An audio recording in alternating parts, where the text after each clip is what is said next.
Hello friends, இன்றைக்கி நம்ம ஒரு ஹெல்த்தியான பிரேக்ஃபாஸ்ட் பார்க்க போகிறோம். அது என்னென்னு பார்க்கலாம். வீடியோக்குள்ளே வாங்க. இப்போ நம்ம அதுக்கு தேவையான அளவு சால்ட் ஆட் பண்ணியிருக்கோம். இப்போ தேவையான அளவு கோதுமை மாவு ஆட் பண்ணியிருக்கோம். நாங்கள் 2 கப் ஆட் பண்ணோம்.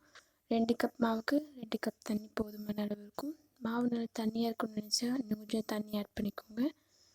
இப்போ நல்லா தண்ணியாக இருக்கிற அளவுக்கு மாவு பசஞ்சிக்கலாம். ஆனால் கட்டியாக மாவு பசஞ்சால் டக்குன்னு தோசை சுட்டு முடிச்சிடலாம்.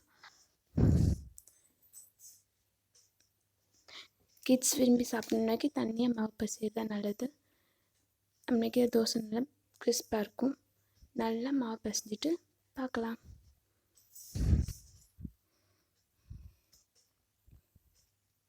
கட்டிகள் இல்லாமல் நல்லா மாவு பசைஞ்சாச்சு. இப்போ அடுத்தது என்ன பண்ண போகிறோன்னு பார்க்கலாம். நம்ம கடாய் வச்சுருக்கோம். இப்போ அதுக்கு தேவையான அளவு எண்ணெய் ஊற்றி கடுகு, உளுந்தம்பருப்பு, கடலைப்பருப்பு ஆட் பண்ணி அது வறுத்ததும் பெரிய உள்ளி வெட்டி வச்சுருக்கோம். நிறைய பெரிய உள்ளி போடுங்க, அப்படிக்கு தான் நல்லாயிருக்கும். மிளகாயும் ஆட் பண்ணியிருக்கோம் நாங்கள். இதில் நல்லா வறுத்துக்கலாம்.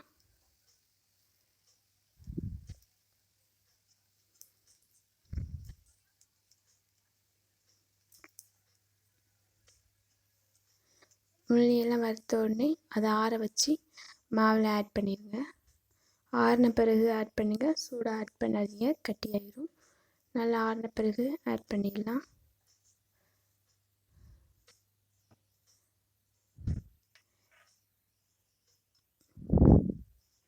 இதே மாதிரி நீங்களும் உங்கள் வீட்டில் ட்ரை பண்ணி பாருங்கள். தோசை நல்லா கிறிஸ்பாக வரும். கிட்ஸ் எல்லாம் விரும்பி சாப்பிடுவாங்க.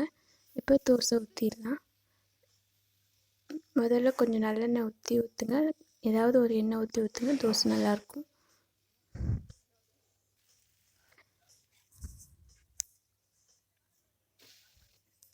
வெந்த உடனே மாற்றி போட்டு எடுத்துடலாம். இதே மாதிரி நீங்கள் ஒல்லியாக கிறிஸ்பாகவும் தோசை ஊற்றலாம். கோதுமை தோசை சுட கொஞ்சம் லேட்டாக ஆகும், ஆனால் டேஸ்ட்டு கிறிஸ்பாக இருக்கும். கண்டிப்பாக இதை உங்கள் வீட்டில் பிரேக்ஃபாஸ்ட்டை செஞ்சு பாருங்கள். ரொம்ப நல்லாயிருக்கும். தேங்க்ஸ் ஃபார் வாட்சிங். வீடியோ பிடிச்சிருந்தா கமெண்ட் பண்ணுங்கள். சேனலுக்கு சப்ஸ்கிரைப் பண்ணுங்கள்.